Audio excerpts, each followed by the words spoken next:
আসসালামু আলাইকুম। নতুন আরও একটি ব্লগে আপনাদের সবাইকে স্বাগতম। আজকে নিয়ে এসেছি আমি রোজায় কি প্রিপারেশন নিলাম সেই ব্লগ নিয়ে। আমাদের টোনাটুনির সংসারে কি প্রিপারেশন নিলাম সেটা নিয়েই আজকের ব্লগটা থাকছে। তো আমি এখানে প্রথমেই ছোলা সিদ্ধ করে নিয়েছি। এটা আমি একদিন আগে ভিজিয়ে রেখেছিলাম, ভিজিয়ে পরের দিন সকালে আমি সিদ্ধ করে নিয়েছি। তো ছোলা আমি আর আমার হাজব্যান্ড দুজনই খেতে পছন্দ করি। তো এই জন্য এটা হচ্ছে আমি একটা ক্লিন প্যাকেটের মধ্যে রেখে দিলাম, যেহেতু আমার ফ্রিজের জায়গা খুবই কম তাই বক্স ঢোকানো সম্ভব না। এরপর হচ্ছে আমি আলুর চপের প্রিপারেশন নিয়ে নেব। আমি আগেই বলে রাখি এই প্রিপারেশন কিন্তু আমি একদিনে নিইনি। অনেকেই বলতে পারে যে এত অল্প কাজ একদিনেই তো নেওয়া যায়। আসলে অন্য সবার কাছে অল্প কাজ হলেও আমার কাছে বেশি, এবং আমি আস্তে আস্তে সব কিছু করেছি, যেহেতু আমার একা হাতেই সব কিছু করতে হয়। তো আমি যতটুকু পেরেছি করেছি, এবং আমরা দেখা গেছে যে রোজার 30 দিনই এই সেম ইফতার খাবো না। আর আমি এখানে 1 মাসের প্রিপারেশন নিইনি, আমি মোটামুটিভাবে 10 দিনের প্রিপারেশন নিয়েছি। তো এখানে আলুর চপের জন্য আমি একটু পেঁয়াজ ভেজে নিলাম, এরপরে মরিচ ভেজে নেব।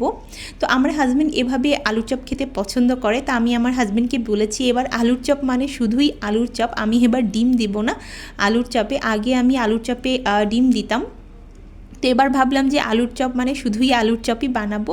তো আমি আলুর চপে সবসময় একটা পাউরুটি কিংবা 2টা পাউরুটি ভিজিয়ে দিয়ে দিই, এটা আমার কাছে ভালো লাগে।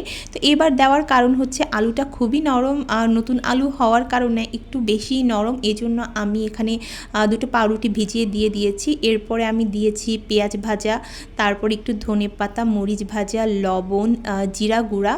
তো এগুলো দিয়ে ভালো মতো মিশিয়ে নিয়েছি। এরপরে একটু টোস্ট বিস্কুটের গুঁড়া ছিল, আমি সেটাও দিয়ে দিয়েছি।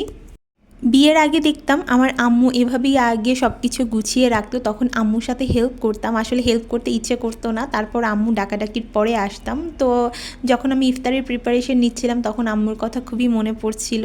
আসলে একা হাতে সব কিছু করতে হয়, আম্মু এভাবে করতো।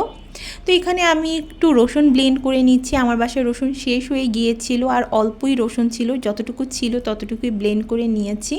আর এখানে পেঁয়াজও ব্লেন্ড করে নেব। আসলে আমার ব্লেন্ড করা পেঁয়াজের থেকে কাটা পেঁয়াজ, কুচি করা পেঁয়াজটা বেশি খাওয়া হয়, তো অল্প একটু দিলে আর কি তরকারির ঝোলটা ঘন হয়, এই জন্য আর কি ব্লেন্ড করে নিলাম। তো এগুলো হচ্ছে ডিপ ফ্রিজে রেখে দেবো, আমার একটু ব্লেন্ড করা আছে নর্মালে, তো এগুলো ডিপ ফ্রিজেই রেখে দেবো।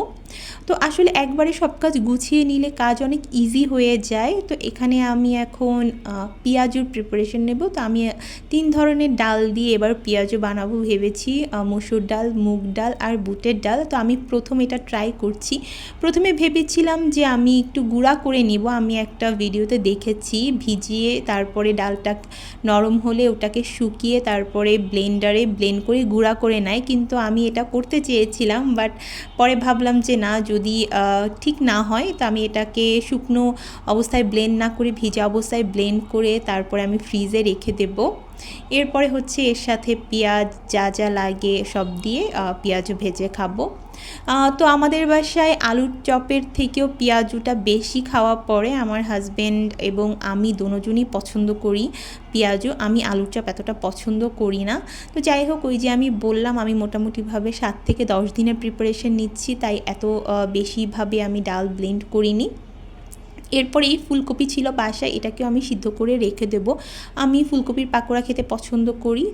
তো কিছুই না, জাস্ট এটা কেটে সিদ্ধ করে হচ্ছে আমি ডিপ ফ্রিজে রেখে দেব। তো এই জন্য আমি পানি গরম বসিয়ে দিয়েছি, পানিটা ফুটে এলে এখানে আমি লবণ আর হচ্ছে হলুদ দিয়ে দেব। হলুদটা অপশনাল, ইচ্ছা করলে দেওয়া যায়, না ইচ্ছা করলে নাও দিতে পারেন।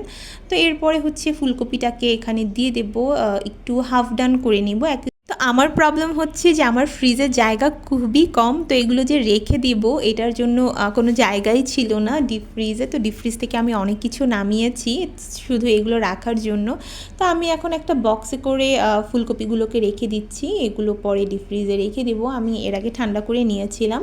তো এই ছিল আমার আসলে টুকিটাকি একটু প্রিপারেশন, আরও অনেক প্রিপারেশন নেওয়া বাকি।